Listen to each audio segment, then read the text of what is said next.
Queridos e queridas, como é que vocês estão, belezinha?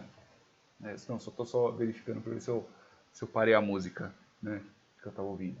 Então é o seguinte, no vídeo anterior, quando eu falei aqui nos pesos, né, na verdade, quando eu mostrei aqui a fórmula, eu vou centralizar aqui a brincadeira, né, quando eu mostrei aqui a fórmula da média ponderada, o que é aqui?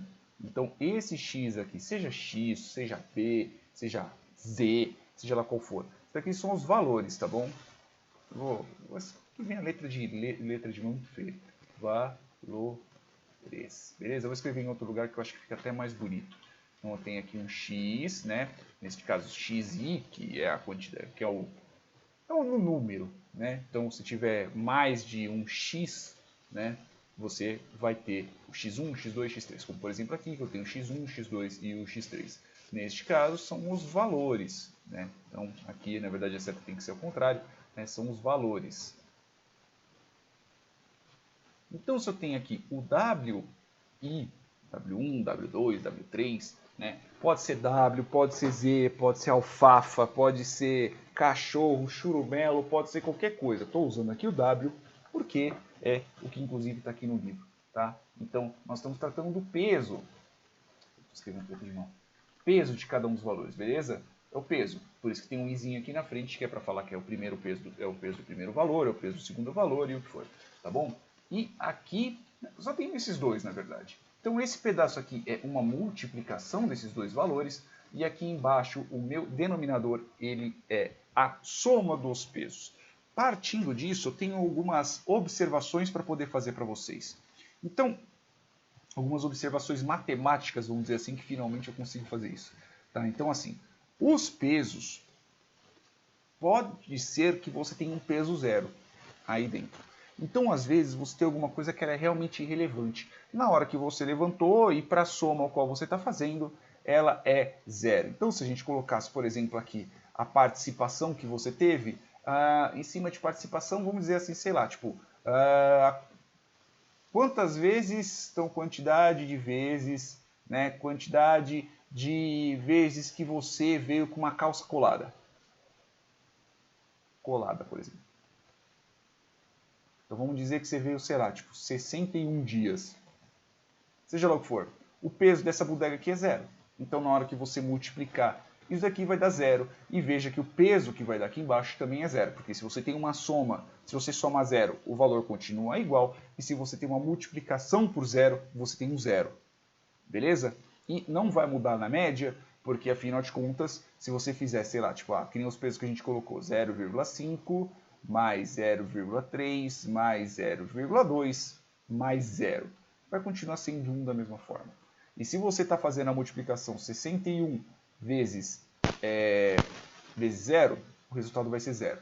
Não influencia, pelo menos aqui nessa média ponderada, não influencia pela quantidade, tá bom? O que influencia é o peso. Então, outra observação. Pelo menos no exemplo ao qual nós tivemos, a soma dos nossos pesos deu 1.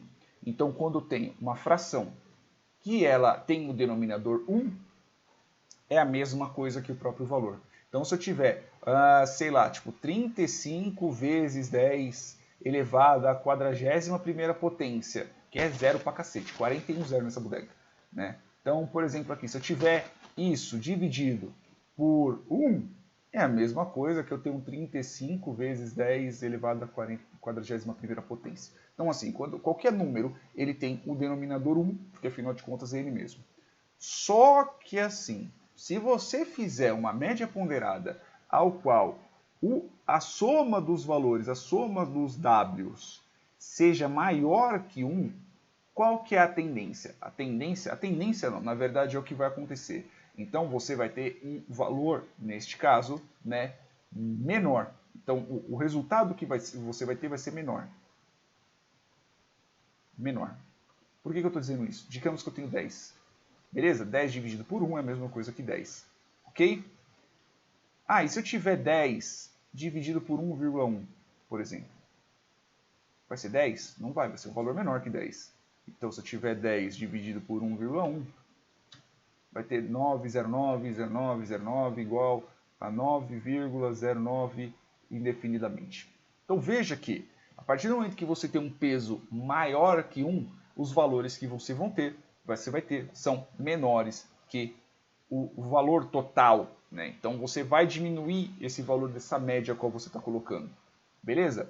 Ah, e se eu tiver uma soma de pesos que seja menor que 1, então o meu resultado vai ser maior que o resultado ao qual você teve. Você vai aumentar aquele resultado, que eu quero dizer. A mesma coisa, se eu tiver 10 dividido por 1 é igual a 10, né? Dividido por 1 é igual a 10. E se eu tiver um 10 dividido por 0,9, por exemplo, qual que é o valor que eu vou ter?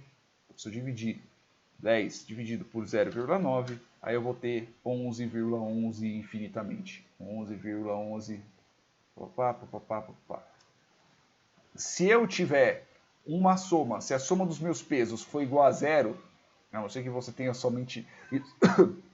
Isso quer dizer que se você tiver tipo, só um valor e um peso zero, por exemplo, que afinal de contas ali a gente está trabalhando com uma soma, ou digamos, você tem um peso negativo, um peso positivo, seja lá o que for, tá bom? E chegar a zero vai dar erro, porque não existe valor que com número ao qual tenha divisor por zero, que é dividido por zero, ok? Você pode começar a trabalhar com limite, etc., mas pelo menos a grosso modo é isso, ok? Espero que vocês tenham entendido a parte matemática do que a gente está trabalhando, beleza? Que isso daqui é muito importante, principalmente quando a gente estiver trabalhando na parte de programação, ok? Espero que vocês tenham entendido, espero que vocês tenham gostado. É isso aí, beijo na bunda, até mais.